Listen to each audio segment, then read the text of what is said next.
Let me start by saying this is very simple to do. All you have to do is just put a gallon of water in a bucket. Take your frozen hides. So when you get done processing a rabbit, the hide is inside out. Rinse the blood off, roll it up and put it in a plastic bag, put it in the freezer until you're ready to do it. Once I get about 5 or 6, I'll put them in a gallon of water. And for every gallon of water, you want to put in 1 cup of salt and 1 cup of alum. Where's my alum? Here's my alum. Now, this is linked in the description if you need it. You don't have to use that link, but I do appreciate anybody that uses the links. We're just taking the frozen hides. Once you get done processing your rabbit, you rinse off the hide, you roll it up like a burrito.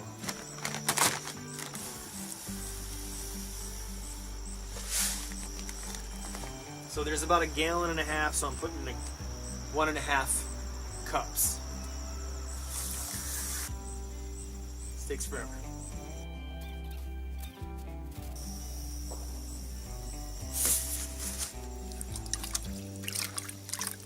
So I take this plate and then I'll put a rock over it, something heavy. 7 days of sitting in the solution. You just stir it around every day. Come out here just once a day and stir it around. Twice a day if you can. That way, when it's time to start tearing the membrane and all the fat off, it'll be easy.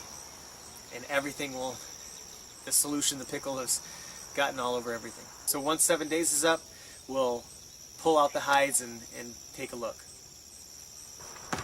So I'm going to cover this just so the dog doesn't drink out of it. I'm going to leave it outside because the temperatures have dropped now. It's only around 80. I'm going to put this in the shade, and that's a good place for it to do its thing.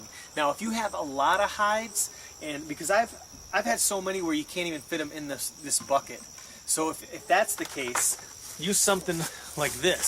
So this is what I would suggest for when you have 12 to 24 hides. It's plastic, so it won't rust, and you can buy these at any garden center or a Tractor Supply, and you can get them on clearance for like 20 bucks.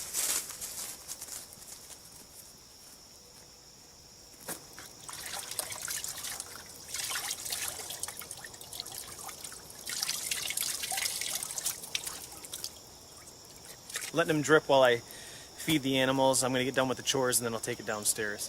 But I still have to cut up the hide so I can open it up to make the job a little bit easier.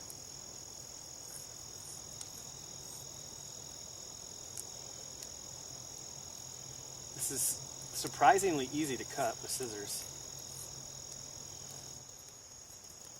Nicely cut. So one done.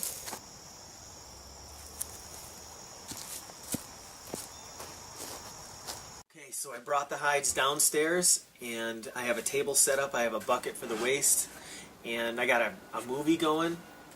I'm going to time myself and see how long it takes me to do this. So we've let it sit in the pickle for about 12 days. I think it's either day 12 or day 13.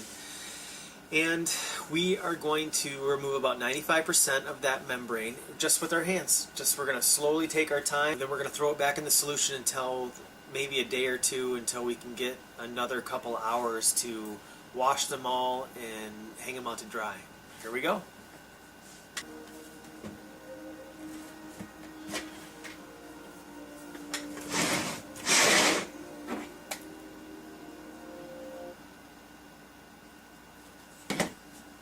Take my ring off.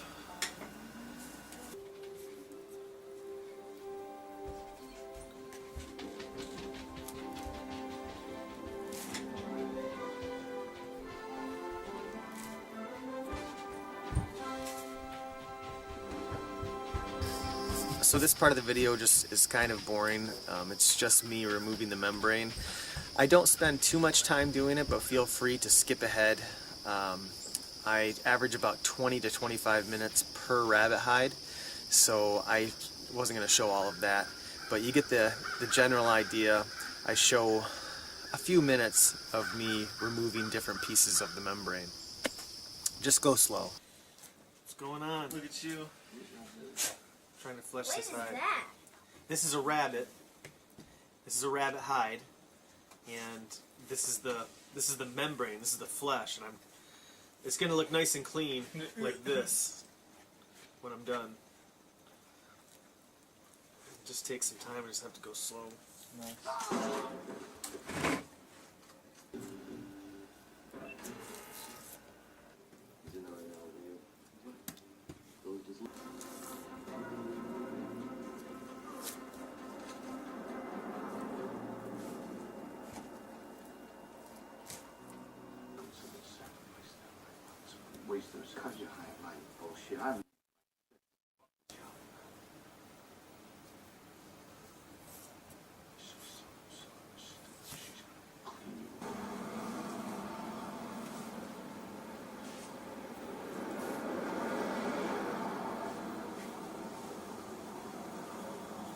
Rabbit hides are pretty easy to tear, and especially if they're younger rabbits. So just go slow, and know if you tear a hole, it's not the end of the world, because a lot of the rabbit is going to go for mittens and liners and hats and bills and doilies and things, so that can still be used. So here is a 12-week-old rabbit hide. You can see how it's softer, and I have all these holes in it, and that's because it's so thin and it's really easy to tear. So just be aware of that. I mean, when you're going to work these hides, these younger hides, you're going to have to go really slow, and worst case scenario, you'll have to use these for just little pieces of fabric you can save for crafts and whatever you want.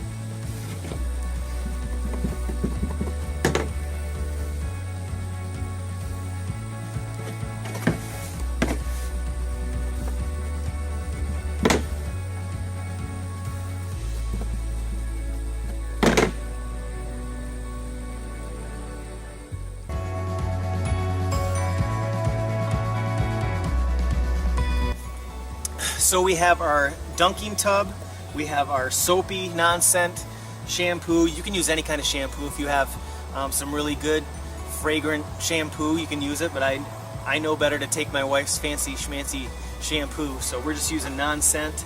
And then we have another bucket of hot water for a last rinse, and then we're going to hang on the clothesline. Here we go.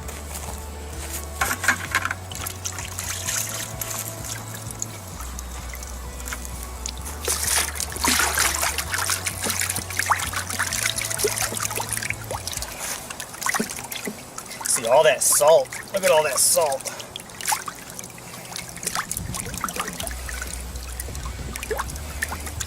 And what I'm doing is I'm just brushing the hair with my fingers and trying to mix it up and get all that stuff out of there. Okay, now we're going to dunk it in this.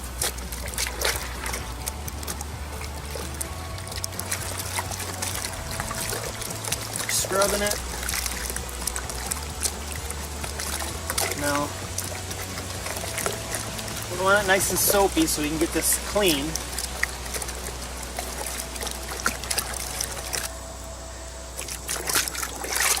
It's a cold flash. It's a cold flush.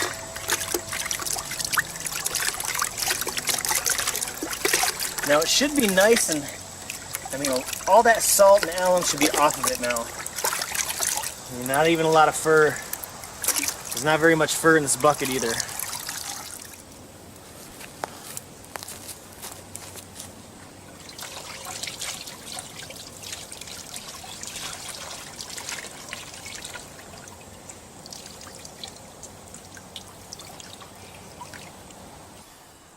There's still some little pieces that we'll be able to pick off, but for the most part we can start to tear the leather. Now it's a little soft. It's been hanging out to dry for 1 day now, and you don't really want to get, oh, you know what we got to do? We got to cut these sleeves up. Let's do that.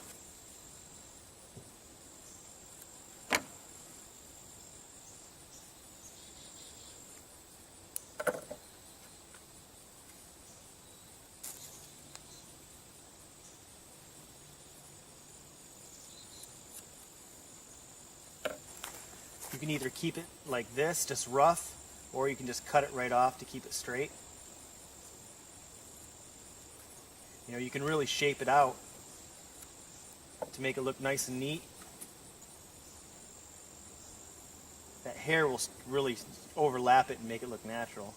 It was a hot day yesterday, so I'm going to actually let this dry, but I'm going to come up to it, you know, at least once or twice a day and just give it a little tug just to see where it's at. And I had a couple other hides that were dried out on me a little bit, so I re-wet them and I can work those. I'll show you how to work them. See this? When it turns white. See that? That's not focusing. Oh, I got it that time, I think. Oh, yeah. There's a tear right there. 5-month-old. 4-month-old. You ever see people, they go around that corner and they go around real slow looking at the house? But I would just happen to look up and they're out their window staring at me yeah. like, what is he doing? Because I know they see the signs, Rabbitry Center. Yeah. Looking at the yard. But you know, this day and age with the meat shortage, I bet they're probably thinking maybe I should. I bet a lot of people are thinking about it. I bet they're thinking about the rest of the car ride. Like, yep. Should I do something like that? So take this piece. See how it turns white?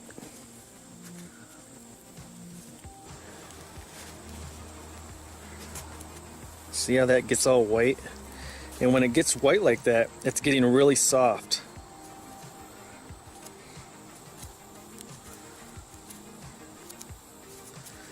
See, it's almost like I can't tear it, or I can't pull as hard as I want to. I almost have to kind of just pull softly.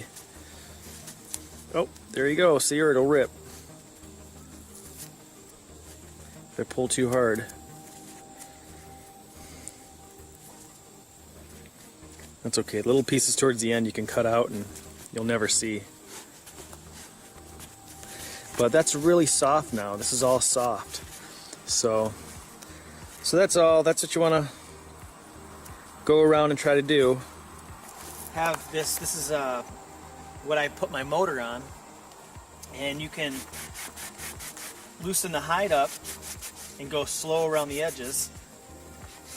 Don't pull too hard, and that will help you too. It gets it nice and soft.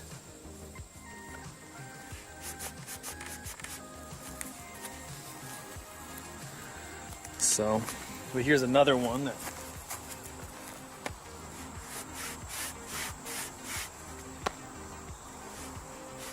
and this is, I can feel it getting bigger every time I do this.